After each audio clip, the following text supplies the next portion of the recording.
പിന്നെന്താണ് ഊണ്. ഒരു സദ്യയുടെ പടം തന്നേക്കും എന്നിട്ട് ഊണെന്ന് പറയാം. അത് നമ്മള് ഊണ് എവിടെ എഴുതും? ഊ എന്ന അക്ഷരം നമ്മൾ എഴുതും. ഊ കേട്ടാ. അത് കഴിഞ്ഞിട്ട് ഏതാണ് പിന്നെ നമുക്ക് വ്യഞ്ജനാക്ഷരങ്ങളിൽ 2 വാക്കുകൾ കൂടെ തന്നിട്ടുണ്ടാവും. കായ്ക്കും കായ്ക്കും കായും ഫസ്റ്റ് ഇതിൽ വരുന്ന 2 അക്ഷരം കൂടെ തന്നിട്ടുണ്ടാവും. ഒന്ന് ഗദ, പിന്നൊന്ന് നഖം. കായിക്ക. അപ്പൊ കായും ഇക്കായും നിങ്ങൾ പഠിച്ചിരിക്കുന്നത് എന്നാൽ നമുക്ക് എഴുതാം. മനസ്സിലായോ? ഇനി അടുത്ത് നോക്കുക. പിന്നെ നമുക്ക് വിട്ടുപോയ ഭാഗം പൂരിപ്പിക്കാനായിട്ട് അതെങ്ങനെയാണ്? ഇതുപോലെ നമുക്ക് ഒരു സൈഡിൽ മൊത്തം ചിത്രങ്ങൾ കൊടുത്തേക്കും. കണ്ട? എന്നിട്ട് അടുത്ത സൈഡിൽ അക്ഷരങ്ങൾ കൊടുത്തേക്കും. അതെന്ത് ചെയ്യണം? യോജിപ്പിക്കണം. ആ ചിത്രങ്ങളും ചേർത്ത് അക്ഷരങ്ങളും ചേർത്ത് എന്ത് ചെയ്യണം? യോജിപ്പിക്കണം. ഇവിടെ ഏണി. ആ ഏണിയുടെ അവിടെ ഒരു അക്ഷരം യോജിപ്പിക്കുകയും വേണം. അതേപോലെ എന്ത് ചെയ്യണം? ആദ്യത്തെ അക്ഷരം എഴുതണം. ഏണി. അപ്പൊ കണ്ട? മാങ്ങ. അപ്പൊ ഏത് അക്ഷരം ഫസ്റ്റ്? മാങ്ങ എഴുതുമ്പോ ഏതാണ് ആദ്യത്തെ അക്ഷരം? മാ. അത് കഴിഞ്ഞിട്ട് കലം. കലം എന്ന് എഴുതുമ്പോ ഫസ്റ്റ് അക്ഷരം. ഇനി അടുത്ത് ഓല. ഫസ്റ്റ് അക്ഷരം ഓ. എലി. എലിയുടെ ഫസ്റ്റ് ഏതാണ് തുടങ്ങുന്നത്? എ. അത് കഴിഞ്ഞിട്ട് ഇല. ഏതാണ് ഇനി നോക്ക്. ഇതുപോലെ വിട്ടുപോയ അക്ഷരങ്ങൾ സ്വരാക്ഷരങ്ങൾ കംപ്ലീറ്റ് ആയിട്ട് എഴുതാൻ കാണൂല. വിട്ടുപോയ അക്ഷരങ്ങൾ നമ്മള് പൂരിപ്പിക്കണം കേട്ടോ. അവിടെ ഇങ്ങനെ കോളം മാസൊക്കെ ഇട്ടിട്ടുണ്ടാവും. അപ്പൊ അത് നിങ്ങള് ഫില്ല് ചെയ്യണം. എങ്ങനെ ഫില്ല് ചെയ്യും? ആ കഴിഞ്ഞിട്ട് അടുത്ത എന്തായിരിക്കും? കോളത്തിൽ ഒന്നും കാണില്ല. അപ്പൊ ആ കഴിഞ്ഞ അടുത്ത അക്ഷരം ഏതാണ്?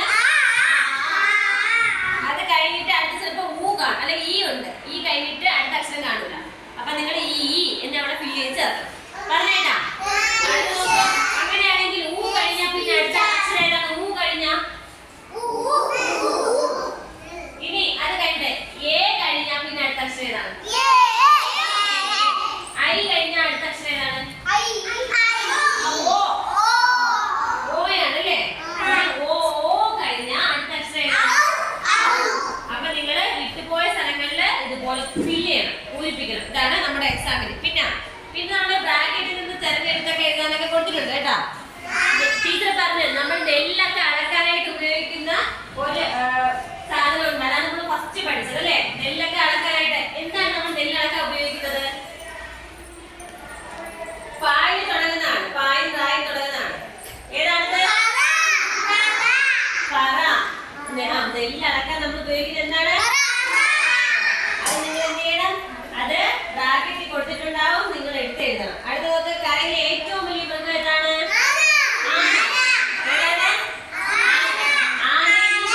ആനയെന്നും ആമയെന്നും കൊടുത്തിട്ടുണ്ടാവും. ആന എന്ന് മാത്രം നിങ്ങൾ എടുത്ത് എഴുതണം. അവിടെ ഉണ്ടാവും. അതേ കണക്ക് എടുത്ത് എഴുതണം. അത് എഴുതി നോക്ക്. മരുഭൂമിയിലെ കപ്പൽ എന്നറിയപ്പെടുന്ന മൃഗം ഏതാണ്? മരുഭൂമി കൂടെ പോണ മൃഗം ഏതാണ്? ടീച്ചർ പറഞ്ഞിട്ടുണ്ട് കഴിഞ്ഞ ദിവസം. പുലിയാണോ? അല്ല, ഒട്ടകം. നമ്മൾ പഠിച്ചില്ലേ? ദയാന്ന് വന്നില്ലേ? ഒട്ടകം. എന്താണ്? അനിമൽസ് പഠിപ്പിച്ചത് നിങ്ങൾക്ക് ഒട്ടകത്തിന് പറഞ്ഞിരുന്നു. ഒട്ടകം എവിടെയാണ് ജീവിക്കുന്നത്? മരുഭൂമി കൂടെയാണ് യാത്ര ചെയ്യുന്നതൊക്കെ ടീച്ചർ പറഞ്ഞില്ലേ? മരുഭൂമിയിലെ കപ്പൽ എന്താണ്? ഒട്ടകം. ഇനി നമ്മള് നമുക്കൊരു അസുഖം വരുമ്പോൾ നമ്മൾ കഴിക്കുന്നത് എന്താണ്? നമ്മളിത് മരുന്ന് കഴിക്കും അല്ലേ? അപ്പൊ നമുക്ക് മരുന്ന് കഴിക്കും. നമ്മൾ അതിന് മരുന്ന് വേറൊരു പേര് പറയാം. ഔഷധം. അപ്പൊ അതിൽ തുടങ്ങുന്ന ഈ നമ്മുടെ അസുഖം വന്നാൽ കഴിക്കുന്ന അതിന്റെ പേരെന്താണ്? ഔഷധം. ഔഷധം. അങ്ങനെ ഇതൊക്കെയാണ് നമ്മുടെ ക്വസ്റ്റ്യനിൽ വരുന്ന കുറെ വാക്കുകളും വേർഡ്സുകളും ഒക്കെയാണ് ടീച്ചർ പറഞ്ഞത് കേട്ടാ. ചിത്രം തന്നിട്ട് നിങ്ങളെടുത്ത് ഫസ്റ്റ് അക്ഷരം എഴുതാൻ പറയും. അത് കംപ്ലീറ്റ് ആയിട്ട് അവിടെ എഴുതും. പിന്നെ നമ്മൾ പഠിക്കുന്നത് പുതിയ ഒരു അക്ഷരം പഠിക്കും. എന്നിട്ട് റിവിഷൻ നടത്തുകയും ചെയ്യും. അപ്പൊ പുതിയ അക്ഷരത്തിൽ നോക്കിപ്പോ നമ്മുടെ കഴിഞ്ഞ ദിവസം പഠിച്ചത് ഐ വരുന്ന ഇപ്പൊ പറഞ്ഞത് അല്ലേ? ഐ വരുന്ന ഐസ്. അടുത്തത് ഐ കഴിഞ്ഞ അടുത്തത് ഏതാണ് അക്ഷരം? ഓ.